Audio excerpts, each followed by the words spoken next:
بنی اسرائیل تاریخ انسانی کی وہ سرکش قوم ہے جو تقریباً ہر طرح کے گناہ اور جرم میں مبتلا ہوئے۔ ان میں ہزاروں پیغمبروں کو مابعوث کیا گیا، لیکن اپنی شیطانی فطرت کے سبب وہ بار بار توبہ کرنے کے بعد بھی اللہ تعالیٰ کے نافرمان ثابت ہوئے۔ پیغمبروں اور کتابوں کے انکار سے لے کر نبیوں، رسولوں اور صالحین کو قتل کرنا بنی اسرائیل کا بدبخت ترین جرم تھا، جسے وہ ہر دور میں کر رہے تھے اور فتنہ فساد پھیلا کر شریعت موسوی کا مذاق بنا رہے تھے۔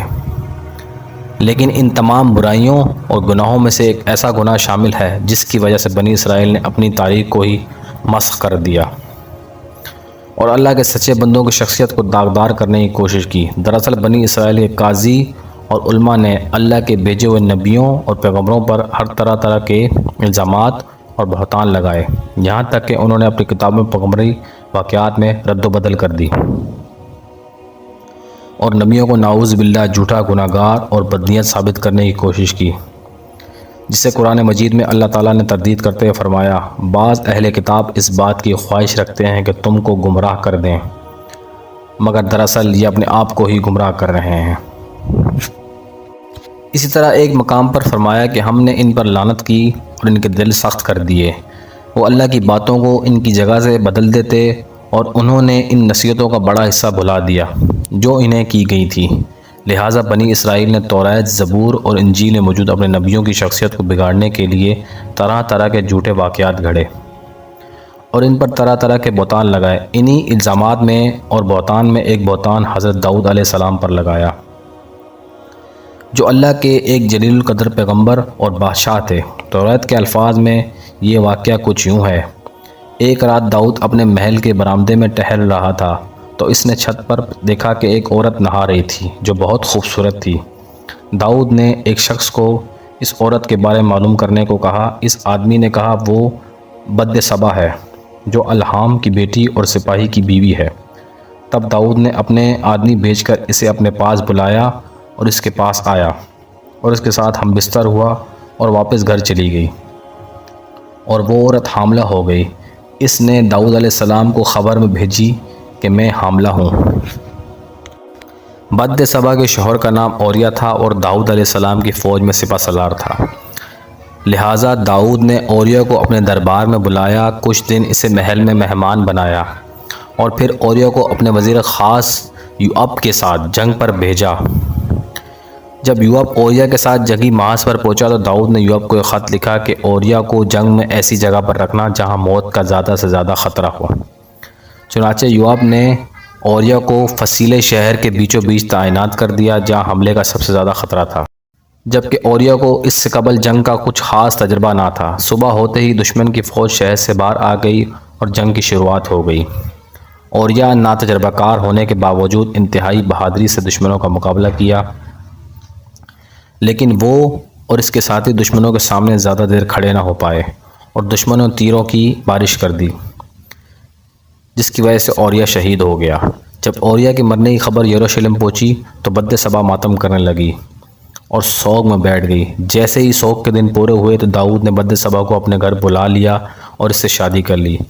کچھ عرصے بعد اس نے ایک لڑکے کو بھی جنم دیا، لیکن داؤد کا یہ کام خداوند کی نظر میں برا تھا۔ باب شموئیل کے مطابق داؤد کے اس گناہ پر خداوند نے اسے سزا دینے کا فیصلہ کیا۔ ان دنوں ناتن نبی جو یروشلم میں تھے خدا کے پیغام کو لے کر داؤد کے پاس آئے اور داؤد سے کہا کہ خدا کہتا ہے کہ میں نے تجھے مقام و منصب عطا کیا، تجھے یروشلم کا بادشاہ بنایا، تب بھی تو نے یہ گناہ کیا۔ میں تجھے اور بہت کچھ دینے والا تھا، لیکن تو نے خداوند کی نافرمانی کی اور یہ برا کام کیا۔ تو نے ایک شخص کو روا دیا، اس لیے میں عذاب تیرے گھر میں ڈالوں گا۔ کچھ دنوں بعد بد صبا سے داؤد علیہ السلام کا پہلا لڑکا پیدا ہوا تو وہ ایک بیماری میں مبتلا ہو گیا اور کچھ ہی دنوں میں وہ مر گیا۔ اس بچے کی موت سے داؤد علیہ السلام سمجھ گئے کہ خدا اس سے ناراض ہے اور یہ اس عمل کا انجام ہے جو اس نے ماضی میں کیے۔ بچے کی موت کے بعد داؤد علیہ السلام نے روزہ رکھا اور خدا کے سامنے سجدہ ریز ہو گئے۔ وہ پچھتاتے رہے، خدا سے معافی مانگتے رہے۔ داؤد علیہ السلام نے سچے من سے ایماندار ہو کر اپنی غلطی کو خدا کے سامنے تسلیم کیا اور توبہ بھی کی۔